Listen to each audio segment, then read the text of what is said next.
보세요. 이스라엘 백성들은요, 만나를 먹는 것 자체, 맛 가지고 지금 뭐라고 하는 것이 아니라 지금 과거에 애굽에서 먹었던 음식에 대한 탐욕과 갈망이 생기기 시작했습니다. 네. 과거로 돌아가고 있는 거예요. 다른 거예요. 이스라엘 백성들은 아까 말했던 것처럼 전염병을 통해서 자기들의 이스라엘 백성들이 애굽에서 탈출되었다는 것을 이미 목도했습니다. 바로의 군대로부터 구원받았다는 것들도 자기는 경험했습니다. 광야에서 물을 공급하시는 하나님의 능력을 보았습니다. 우리의 생각에는 그러면 자기들이 힘들 때 하나님 앞에 무릎 꿇고 구하면 하나님께서 주시는, 공급하시는, 나를 돌보시는 분이라고 하는 사실을 믿을 것 같은데 이스라엘 백성들은 그렇지 않았습니다. 하나님을 믿지 않았습니다. 하나님을 신뢰하지 않았습니다. 하나님이 나에게 무엇인가를 좋게 줄 것이라고 하는 사실을 바라보지 않았습니다. 그리고 나에게 있는 것을 감사하지 않냐고 나에게 없는 것을 불평하기 시작했습니다. 나의 과거로 돌아가는 것입니다. 나에게 이런 것이 있었는데 나가 이렇게, 차라리 내가 애굽에서 고기가 이빨 사이에 끼어 있는 그동안에 하나님께서 나를 죽였다면 나는 행복하게 죽었을 것 같습니다. 왜 나를 광야에까지 끌고 와가지고 이 가나안 땅으로 들어가지 못하는 상태에서 만나만 주면서 나를 그렇게 2년 동안 괴롭게 합니까? 이스라엘 백성들의 불평이에요.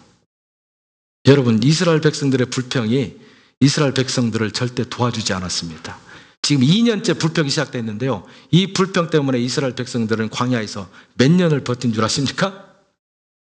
자그마치 40년을 거기서 살 수밖에 없었습니다. 만약에 그 불평을 처음부터 제거했다면 이스라엘 백성들은 빨리 가나안 땅으로 들어갈 수 있었으리라고 우리가 확신합니다. 그러나 이들은 그렇지 않았습니다. 하나님의 선하심에, 하나님의 공급하심에, 하나님의 능력에 감사하지 아니하고 그것을 거절하고 그들은 아직도 종으로 살았던 애굽을 몹시 그리워하면서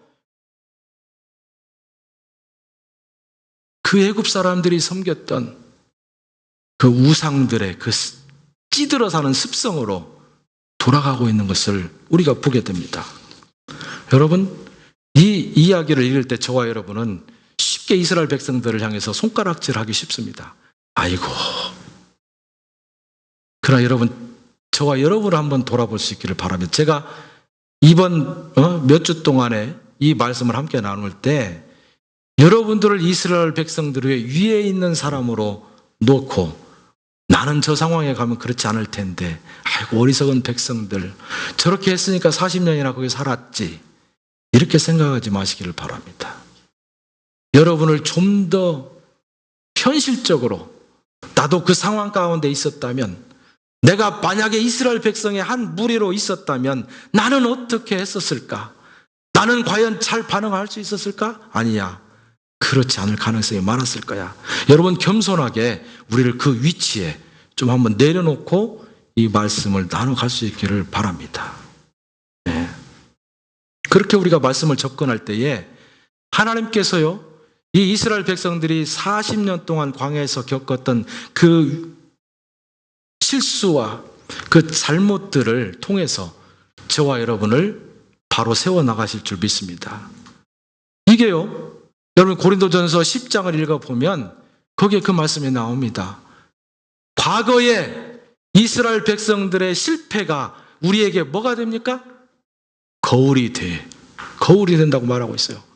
여러분, 이스라엘 백성들을 손가락질할 것이 아니라 이스라엘 백성들이 교보제가 되어서 저와 여러분이 이제는 더 이상 그 상황 가운데 들어가서 힘들지 않아도 말씀을 통해서 내가 깨닫고 나는 그렇게 하지 않겠다고 결단함으로 말미암아 이스라엘 백성들 240만 명이 40년 동안 쌓아왔던 그 실수담이 나의 거울이 되어서 우리는 하나님 앞에 바로 들어가는 그러한 은혜를 누릴 수 있기를 축원합니다. 여러분, 한번 자신을 돌아보십시오. 여러분이 만약에 과거로부터 탈출했지만 하나님의 은혜 가운데 아직 들어가지 못하고 그 축복을 내가 경험하면서 기뻐하지 못하는 그 상황 가운데 있다고 하면 상상해 보십시오. 여러분, 무엇이 여러분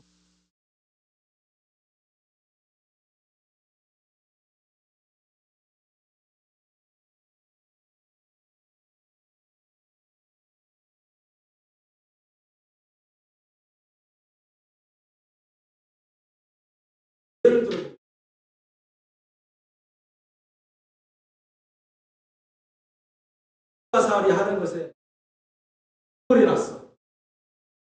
말하는 사람들. 누가 나에게 당신은 어떤 종류의 직장에 근무하십니까? 라고 물어봤을 때 머뭇머뭇거리면서 나는 어떤 직장에 하고 있습니다라고 담대하게 말할 수 없는 그 상황에 나는 더 이상 침몰이 나. 내가 끊임없이 정기검진을 받지만은 도대체 정확한 진단 없이 계속적으로 의료 검진을 내 우울증이 언젠가는 좋아지겠다라고 그 기다림에 나는 더 이상 지쳐있어.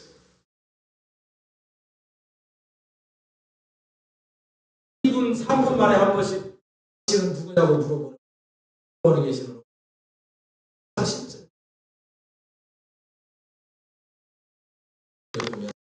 나는 이 만나에 더 이상 신물이 난다라고 고백하는 이스라엘 백성들의 고백과 일치할 수 있다고 생각을 합니다.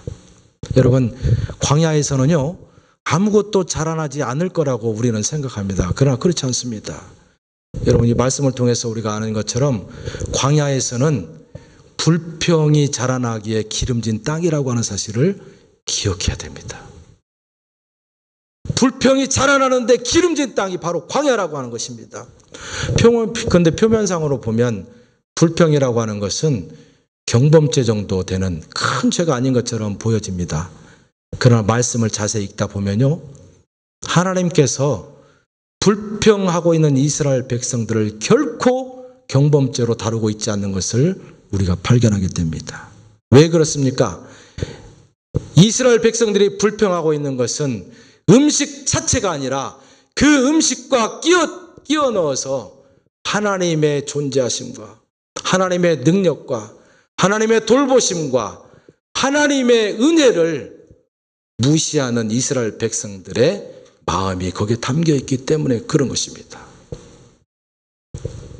우리가 민수기서를 계속 읽어보면 이스라엘 백성들이 그렇게 고백합니다.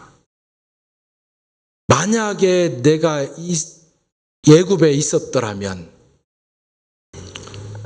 만약에 하나님과 없이 거기에 있었더라면 더 좋았을 것을, 이렇게 고백을 합니다. 만나 자체가 문제가 아니라 만나를 통해서 광야 생활 속에서 자기들을 한탄하고 자기들의 불평이 터져나와서 결국 하나님을 향해서 소리 지르면서 왜 당신은 우리를 구원하지 않습니까? 당신의 은혜는 어디에 있습니까? 라고 외치는 그들의 음성이 만나를 통해서 폭발되었을 뿐입니다. 아주 심각한 문제입니다. 여러분 어떻습니까? 여러분의 삶 속에서 여러분을 힘들게 하고 지치게 하고 고갈되게 하고 낭만 가운데 빠지게 하고, 그래서 누가 건들기만 하면 불평이 툭툭 터져나오게 하는 그것이 무엇입니까? 여러분, 상황이 여러분을 불평하게 만드는 것 같지만 결코 그렇지 않습니다. 하나님께서는 지금까지 여러분을 불러주셨고 여러분을 인도하셨고 여러분에게 공급하시고 여러분에게 하나님이 되어주시고 계십니다.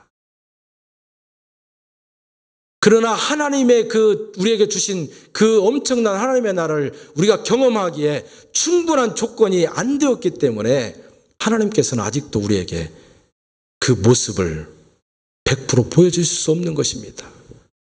그리고 어쩌면 이 광야 같은 어려움 속에서 하나님께서는 과거를 버리고, 과거를 떨쳐버리고, 종로로 하던 그 종 습성을 버려버리고 하나님의 백성으로 살아갈 수 있는 훈련되고 경건하고 하나님의 백성다운 사람으로 우리가 트랜스포메이션, 변화되기를 원하시기 때문에 우리에게 때로는 광야 같은 길을 주신다고 하는 사실을 우리가 인정하는 순간, 우리는 불평하는 것이 아니라 우리의 불평을 뒤로 잠재우고 하나님께서 우리에게 맛있는 만나 자체를 주셨다는 것에 우리가 감격하고 기뻐할 수 있는 것입니다. 여러분은 어떻게 생각하십니까?